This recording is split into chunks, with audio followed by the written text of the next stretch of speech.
নমস্কার বন্ধুরা, আমি মিতালি রান্নাঘরে আমার বন্ধুদের স্বাগত। আজকে আবার আমি একটি নতুন রেসিপি নিয়ে তোমাদের সামনে হাজির হয়েছি। যদি আমার চ্যানেলে কোনো নতুন বন্ধু হয়ে থাকো, চ্যানেলটিকে সাবস্ক্রাইব করে দিও, পাশে থাকা বেল বাটনটি ক্লিক করে দিও। তাহলে আমি যে নতুন নতুন রেসিপি আপডেট করব সবার আগে তোমাদের কাছে গিয়ে পৌঁছবে। পুরনো বন্ধুরাও কিন্তু আমার পাশে থেকো। আজকে আমি যে রেসিপিটি নিয়ে তোমাদের সামনে হাজির হয়েছি সেটি হচ্ছে ঢ্যাঁড়স আলু টক ঝাল মিষ্টি ভাজা। আমি কিভাবে এই ভাজা তোমাদের সাথে শেয়ার করব সেটি আমি তোমাদেরকে দেখাবো। গরমকালে এখন খুবই ঢ্যাঁড়স পাওয়া যাচ্ছে বাজারে, কচি কচি ঢ্যাঁড়স।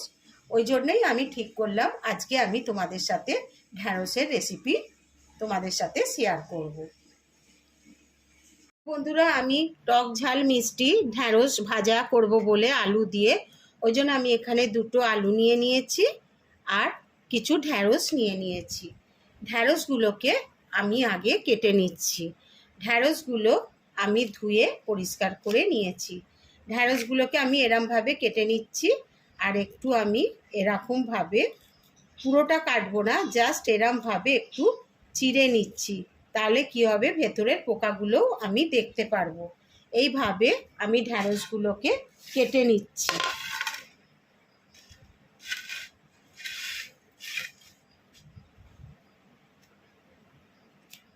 দেখো বন্ধুরা, আর কটাও কেটে তোমাদের দেখিয়ে দিচ্ছি। যেগুলো বড় সেগুলো আমি একটু দুখানা করে নেবো, আর যেগুলো ছোট সেগুলোকে আর দুটো করব না। দেখো এইভাবে, এটা বড় ঢ্যাঁড়স বলে আমি একটু এরমভাবে চিড়ে নিলাম। চিড়ে নিলে বোঝাই যাবে ভেতরে পোকা আছে কিনা, আর মশলাগুলোও ভালো ঢুকবে। এইভাবে আমি ঢ্যাঁড়সগুলোকে সব কেটে নিচ্ছি।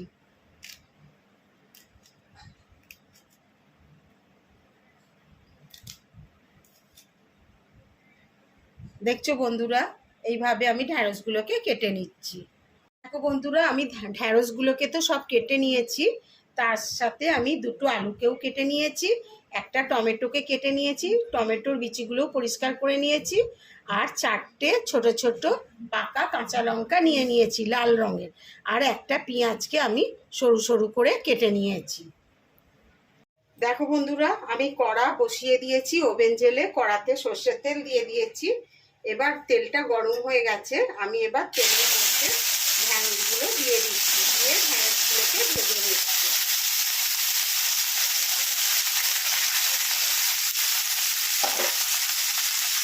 আগে আমি ঢ্যাঁড়সগুলোকে ভেজে নিচ্ছি।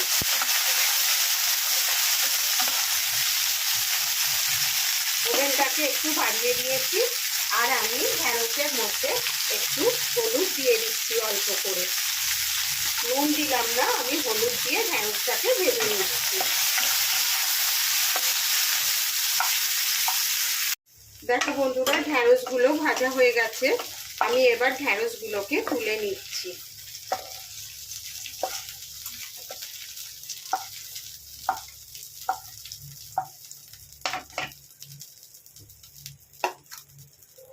বন্ধুরা দেখো, আমি কড়াতে আর একটু তেল দিয়ে দিচ্ছি, অল্প করে সর্ষের তেল দিয়ে দিলাম, আর তেলটা গরম হয়ে গেলে আমি তেলের মধ্যে আলুটা ভেজে নেব। বন্ধুরা, তেলটা গরম হয়ে গেছে, এবার আমি তেলের মধ্যে আলুটা ছেড়ে একটু আলুটাকে ভেজে নিচ্ছি। আলুটাকে একটু ভেজে নিচ্ছি, আর আলুতেও আমি একটুখানি হলুদ গুঁড়ো অল্প করে দিয়ে দিচ্ছি, তাহলে আলুর কালারটাও ভাজার পর দেখতে ভালো লাগবে। এই করে আমি আলুটাকে ভেজে নিচ্ছি। দেখো বন্ধুরা, আলুগুলো ভাজা হয়ে গেছে, আমি এবার আলুগুলো তুলে নিচ্ছি। দেখছো আলুগুলোর কালারটা কত সুন্দর হয়েছে। আমি আলুগুলোকে তুলে নিচ্ছি।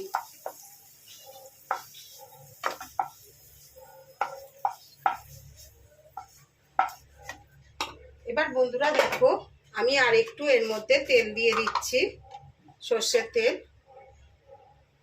অল্প করে তেল দিয়ে দিলাম। দেখো বন্ধুরা, আমি একটু সর্ষের তেল দিয়ে দিয়েছিলাম, তেলটা গরম হয়ে গেছে। এবার আমি একটু পাঁচ ফোড়ন দিয়ে দিলাম। পাঁচ ফোড়ন দিয়ে আমি একটু ভেজে নিচ্ছি। পাঁচ ফোড়নটাকে একটু গন্ধ উঠলে তারপরে আমি এর মধ্যে পেঁয়াজগুলো ছেড়ে দেবো। পাঁচফোড়নটা ভাজা হয়ে গেছে। এবার আমি এর মধ্যে যে পেঁয়াজটা কেটে রেখেছিলাম সেই পেঁয়াজটাকে একটু ছেড়ে দিলাম, ছেড়ে আমি একটু ভেজে নিচ্ছি পেঁয়াজটাকে। দেখো বন্ধুরা, পেঁয়াজটা একটু ভাজা ভাজা হয়ে গেছে। এবার আমি এর মধ্যে যে টমেটোগুলো কেটে রেখেছিলাম সেই টমেটোগুলো দিয়ে দিচ্ছি। দিয়ে একটু আগে টমেটোটাকে একটু নরম করে নিচ্ছি। আর এর মধ্যে আমি একটুখানি নুন দিয়ে দিচ্ছি, অল্প করে আমি নুন দিয়ে দিলাম।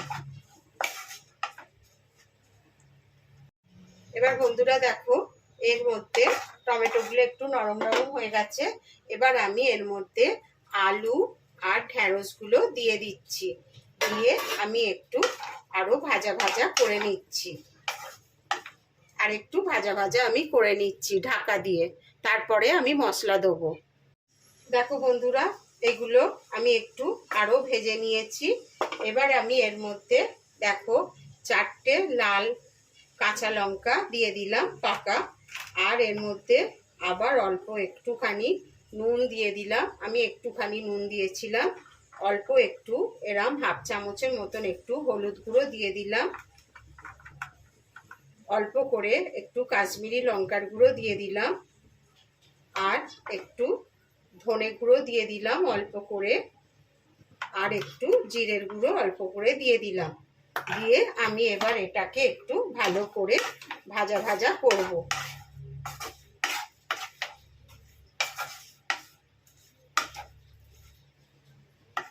এটাকে আমি এখন ঢাকা দিয়ে রেখে দিচ্ছি, পরে তোমাদের আমি দেখাবো।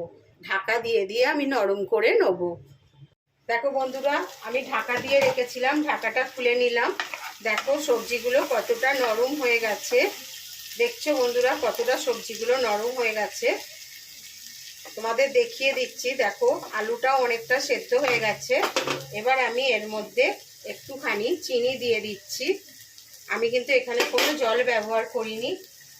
আর দেখো আমি একটু তেঁতুল জল দিয়ে অল্প করে একটু গুলে রেখেছিলাম, সেই তেঁতুলটা অল্প একটু দিয়ে দিচ্ছি। বেশ টক টক খেতে খুব সুন্দর লাগবে। তোমরা আমচুর পাউডারও দিতে পারো, আবার ইচ্ছা করলে লেবুও দিতে পারো।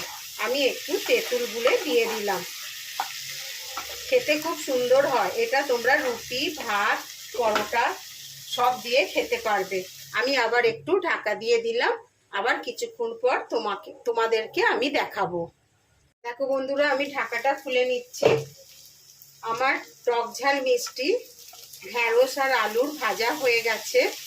আলুগুলোও সেদ্ধ হয়ে গেছে। দেখো আমি তোমাদের দেখিয়ে দিচ্ছি একটা আলুকে কেটে। দেখো বন্ধুরা, আলুগুলো কতটা সেদ্ধ হয়ে গেছে। আলুগুলো সেদ্ধ হয়ে গেছে। আমি এবার গ্যাসটাকে অফ করে দিচ্ছি আর একটু ঠান্ডা হতে দিচ্ছি। তারপরে আমি তোমাদেরকে সার্ভ করে দেবো।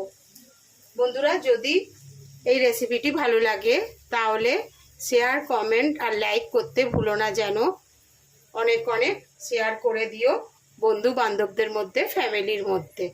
আমি এবার এটাকে ঠান্ডা হতে দিচ্ছি। দেখো বন্ধুরা, আমার ঢ্যাঁড়স আলু টক ঝাল মিষ্টি